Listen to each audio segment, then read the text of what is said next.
Bem-vindos à sala do banquete. Vamos agregando aqui valores, para a nossa segunda leitura diária, que hoje tem por base, nesta linda terça-feira, a primeira carta de Paulo aos Coríntios, capítulo 2, versículo 3 ao versículo 5, onde diz: a obra de Deus avança pelo poder do Espírito Santo.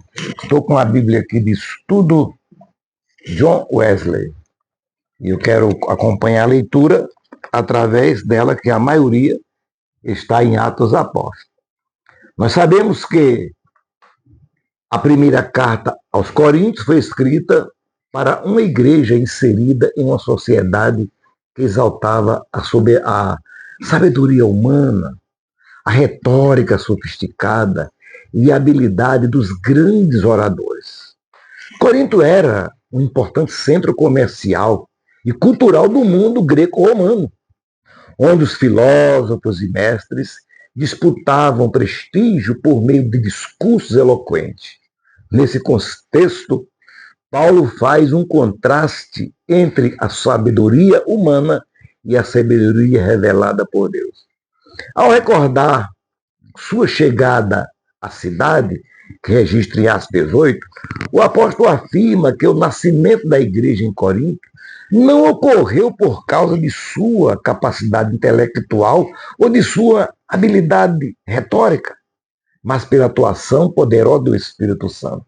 Assim, o texto revela um princípio permanente. A obra de Deus não avança pela força humana, mas pelo poder do Espírito Santo. Que maravilha, né? Então, quando nós aprendemos, observamos que, em primeiro lugar, a obra de Deus avança quando reconhecemos a nossa dependência do Senhor, registrada pelo próprio Paulo, no versículo 3. Ele diz: foi em fraqueza, temor e grande tremor que estive entre vós.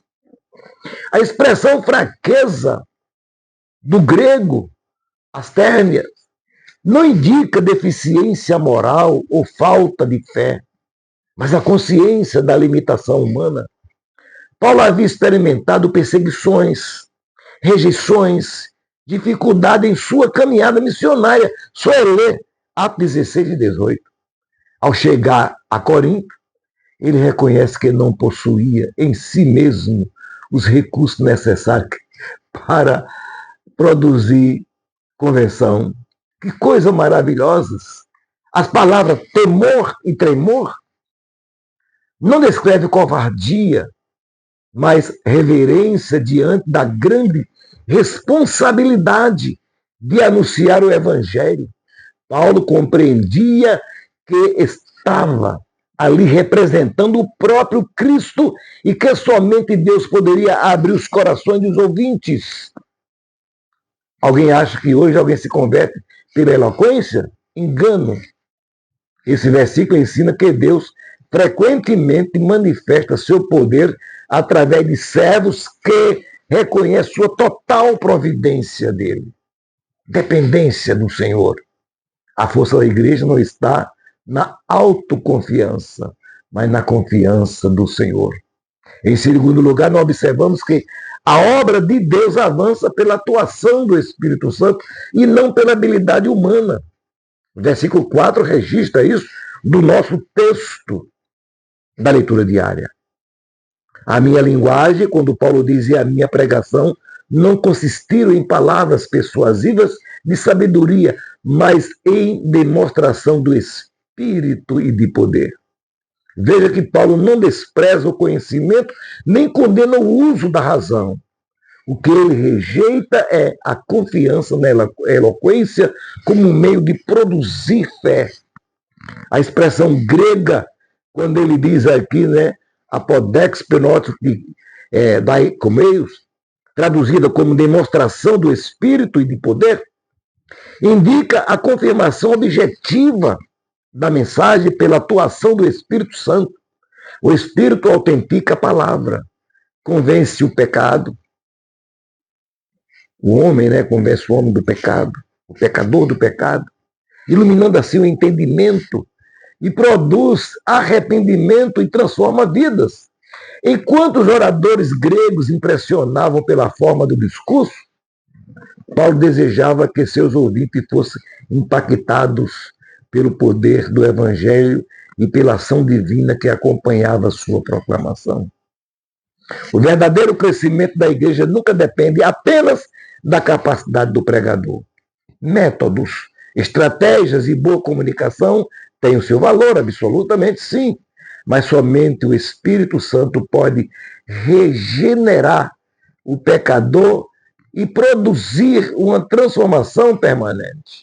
O verdadeiro crescimento da igreja nunca depende apenas da capacidade do pregador. Como já falamos, métodos, estratégias e boa comunicação têm o seu valor, mas o Espírito Santo é que tem poder para regenerar, transformar permanentemente. A verdadeira fé nasce quando o Espírito Santo aplica a palavra ao coração. Por isso ela permanece firme mesmo diante das crises, perseguições ou questionamentos intelectuais. Paulo ensina que a estabilidade espiritual da igreja depende da ação contínua de Deus e não do brilho humano de seus líderes. Glória a Deus, né? O Espírito Santo continua sendo o verdadeiro agente da missão da igreja. A eficácia da pregação depende mais da presença de Deus do que da capacidade do pregador. Deus usa pessoas conscientes de suas limitações para manifestar seu poder. O crescimento saudável da igreja ocorre quando Cristo é exaltado e o Espírito Santo convence os corações. Nossa confiança deve estar, meus queridos, na palavra de Deus e na ação do Espírito Santo, e não em técnicas que são boas, mas não têm um poder absoluto, métodos ou personalidade. Em 1 Coríntios 2, 3 e 5, Paulo apresenta um dos princípios mais importantes da teologia do ministério cristão. A obra de Deus não é sustentada pelo prestígio humano, pela eloquência ou pela filosofia, mas pela ação soberana do Espírito Santo. A fraqueza do mensageiro torna-se o palco da manifestação da força divina. A simplicidade da pregação, o tema do Calvário, é acompanhada pela demonstração do Espírito Santo. E o resultado é uma fé sólida, edificada no poder de Deus. E isso é maravilhoso. Em uma época em que muitos confiam em recursos humanos para promover o crescimento da igreja, esse texto desta linda terça-feira nos chama a retornar ao modelo apostólico, proclamar fielmente o Evangelho e depender inteiramente da atuação do Espírito Santo. Somente ele convence do pecado, revela a glória de Cristo, transforma vidas e faz a obra de Deus avançar para a glória do Deus Pai. Que Deus te abençoe. Deixa o like, compartilhe, comente e vamos juntos focados na EBD. Vamos para o próximo texto. Se Deus permitir, amanhã, na quarta-feira, Deus assim nos concederá esta bênção.